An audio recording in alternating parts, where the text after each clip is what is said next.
Olá!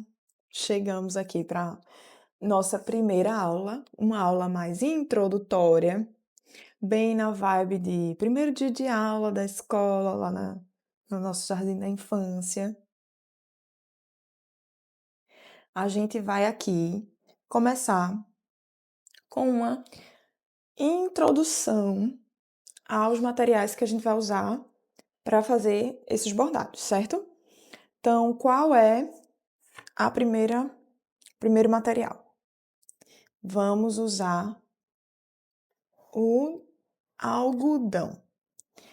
Eu, Carol, adoro essa trama mais aberta, principalmente porque eu uso agulha sem ponta. Mais pra frente eu vou explicar pra vocês a diferença de uma agulha com ponta, de uma agulha sem ponta e tudo mais. Então, ó, eu gosto desse algodão que tem uma traminha mais aberta, estão vendo? Olha, ele tem a trama bem aberta. Esse é o algodão que eu gosto de trabalhar. E ele é o primeiro dos principais materiais que a gente vai usar na execução do projeto. O segundo é o bastidor. Eu vou usar esse bastidor de silicone. Eu adoro bastidores de silicone. A gente tem esse modelo também, azulzinho, lá no nosso site. Estão vendo? Eu amo esses modelos de silicone. E quando eu for explicar a vocês como colocar o tecido no bastidor, no próximo vídeo, vocês vão entender o porquê. Ele parece madeira, né? Mas ele não é, ó. Ele é uma coisinha de silicone. Tá vendo? É muito bom e é muito prático de encaixar. Não precisa fazer tanta força. Mas você pode usar qualquer tipo de bastidor que você tiver em casa. Aqui é bem comum.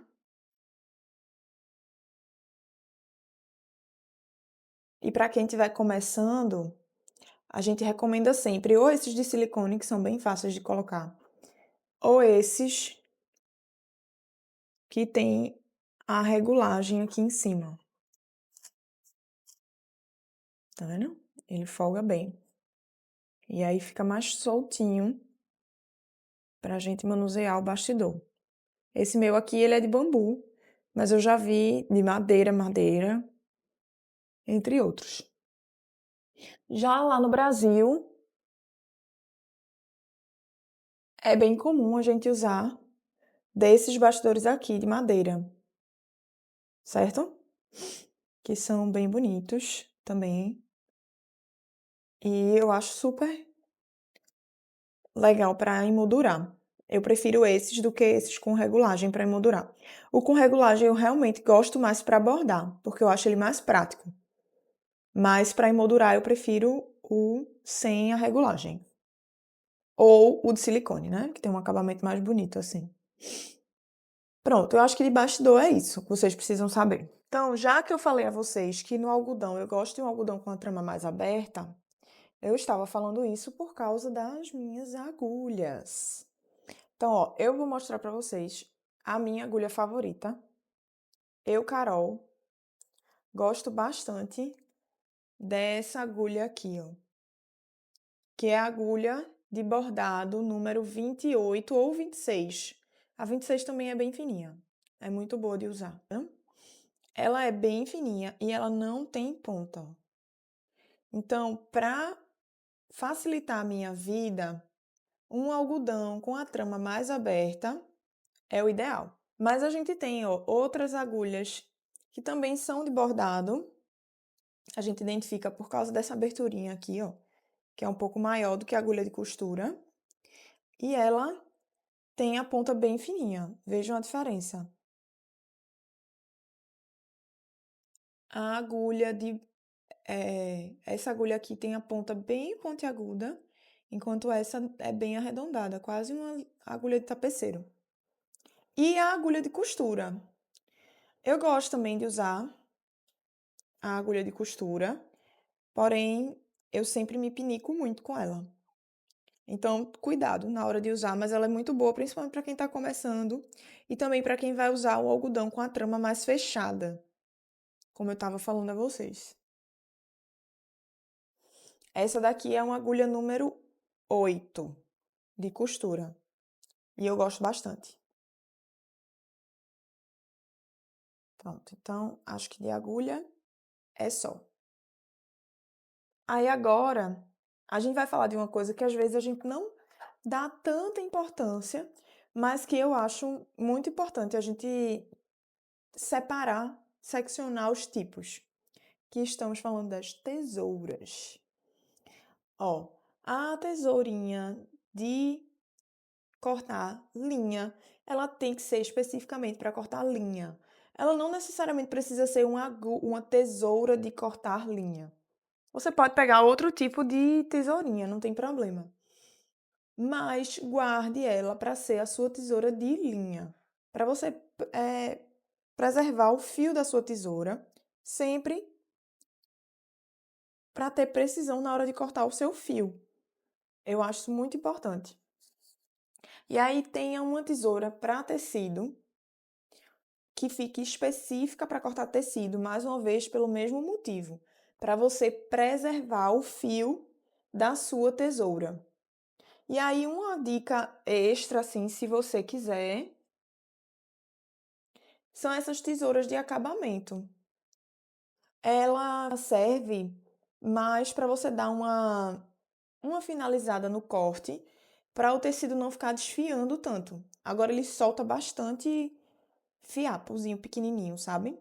Mas ajuda muito para não ficar com aquele fio grande de tecido enquanto você borda. Mas ela não é essencial, gente, mas ela é boa. Então, se você tiver a possibilidade de comprar, aconselhamos. Agora vamos para as meadas. Nós vamos usar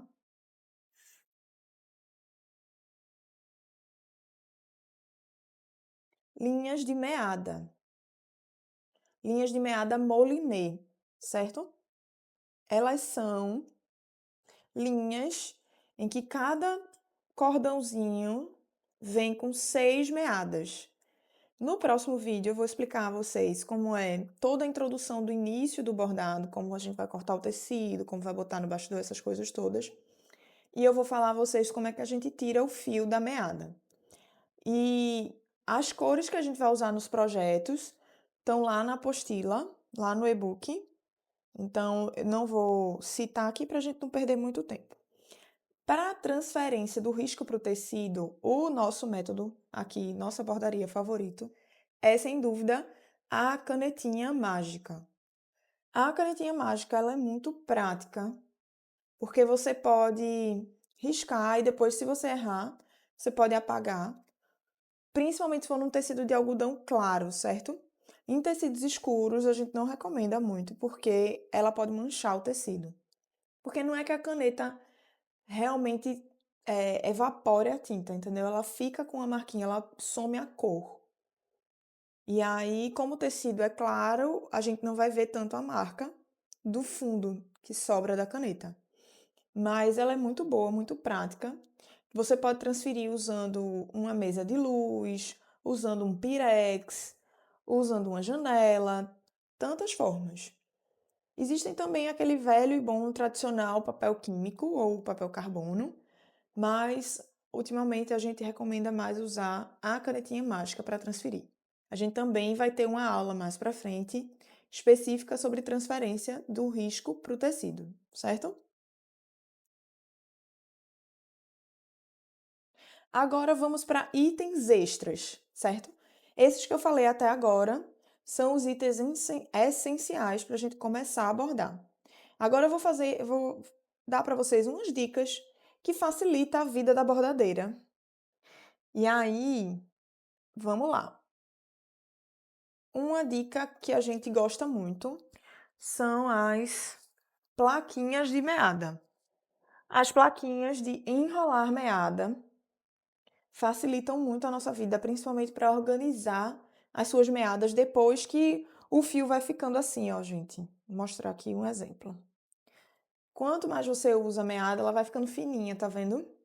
E aí vai ficando toda bagunçada.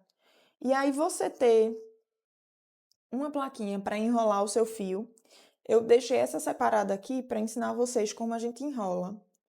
E aí, com esse restinho de meada que eu tinha. E aí, a gente coloca essas numeraçõezinhas para quem estiver no Brasil. Tem esses adesivos lá da Bordado Studio, que são muito práticos, da Anchor. E para quem estiver aqui na Europa, gente, a dica é enrole já com um númerozinho. Eu sempre fiz isso. Eu adoro. E eu acho muito prático também. Facilita também a nossa vida. Outra dica é tenha sempre em mãos um agulheiro. Ou um agulheiro, ou aqueles ímãs para colar, para grudar a sua agulha. Para você ter muito cuidado, gente. A agulha pode causar acidentes, principalmente se você tem pet ou criança em casa.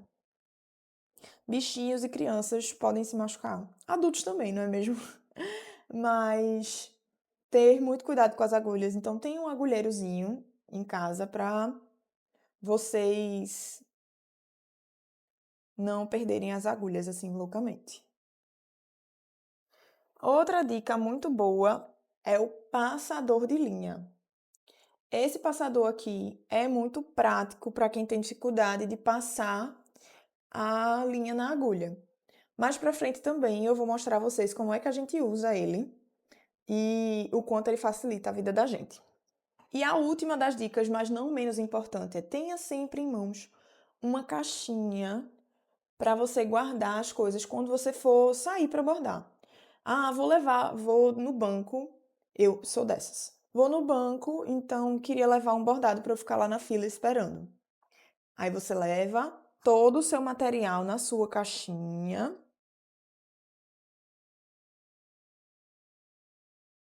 Bem organizadinho.